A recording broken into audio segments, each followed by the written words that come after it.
حمزہ ناصر official Islamic channel کو like subscribe کریں۔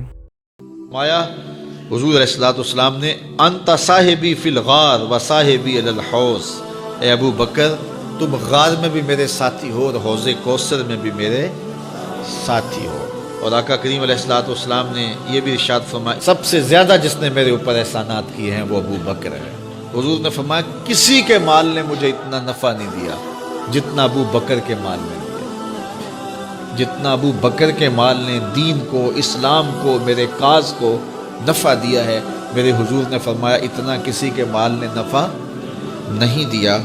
اللہ اکبر۔ فبکا ابو بکر، تو جب یہ بات حضور نے کہی تو ابو بکر رونے لگے۔ وقال ما انا ومالی الا لکا، حضور میں بھی آپ کا ہوں، مال بھی آپ کا ہے۔ اللہ اکبر۔ حضرت ابو بکر صدیق رضی اللہ تعالی عنہ نے حضور علیہ الصلوۃ والسلام کے ساتھ جو محبتوں کا ذکر کیا، اور پھر آقا کریم علیہ الصلوۃ والسلام نے ان کا جو اختصاص فرمایا۔ ایک خاتون آئی اور اس نے حضور سے کوئی مسئلہ پوچھا تو آقا کریم نے فرمایا پھر آ جانا۔ تو اس نے کہا اگر میں پھر آؤں اور آپ نہ ملیں، اس کا مطلب یہ تھا کہ آپ اس دنیا سے کوچ کر گئے ہیں، تو پھر تو فرمایا میں نہیں ملوں گا، ابو بکر تو ملے گا نا۔ تو علماء نے کہا یہ خلافت کی طرف اشارہ ہے۔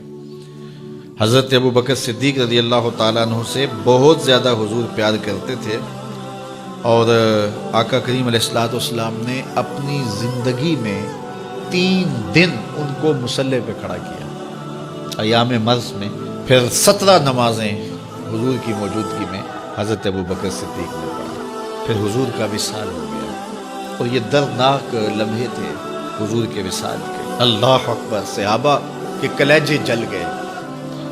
حضرت عمر نے ہاتھ میں تلوار پکڑی اور ایسے کھڑے ہو گئے اور ایسے لہراتے تھے تلوار، اور کہتے تھے خبردار کسی نے کہا حضور کا انتقال ہو گیا میں گردن اتار دوں گا۔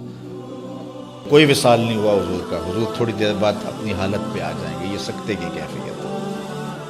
حضرت زید بن عبداللہ کے بیٹے نے جا کے کہا ابا جی حضور کا انتقال ہو گیا، تو انہوں نے باغ میں پانی دے رہے تھے، سب کام چھوڑ دیا، ہاتھ اٹھائے گا اللہم اذہب بصری حتی لا ارا بعد حبیبی محمد احدا، اے اللہ مجھے اندھا کر دے، آنکھوں کے دیے اس لیے روشن تھے کہ تیرے محبوب کو دیکھوں، جب حضور چلے گئے ہیں تو میں نے یہ چراغ کیا کرنے ہیں، بجھا دے ان چراغوں کو۔ تو کیا کیفیت تھی۔ حضرت فاطمہ بول رہی ہیں صبت علیہ مصائب لو انہا صبت علی الایام سرنا لیالیا، میرے اوپر وہ مصیبتیں ٹوٹی ہیں اگر یہ دنوں پہ ٹوٹ پڑتی تو دن کالی راتیں بن جاتے۔ تو تھوڑی خبر تھی حضور کا وصال۔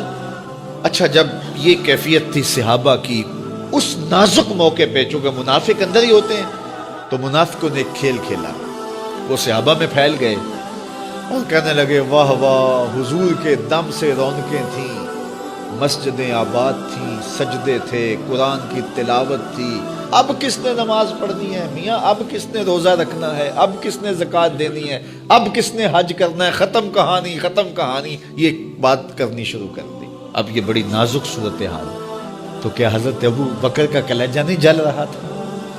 لیکن اس موقع پہ حضرت ابو بکر کھڑے ہوئے ہیں، اور پھر حضرت ابو بکر صدیق نے لوگوں سے مخاطب ہو کہا لوگوں مجھے ایک بات بتاؤ کہ تم اللہ کی عبادت کرتے تھے یا حضور کی کرتے تھے؟ لوگوں نے کہا کہ اللہ کی۔ تو کہا کہ کیا حضور کے وصال کے بعد تم اللہ کی عبادت چھوڑ دو گے؟ کہا نہیں۔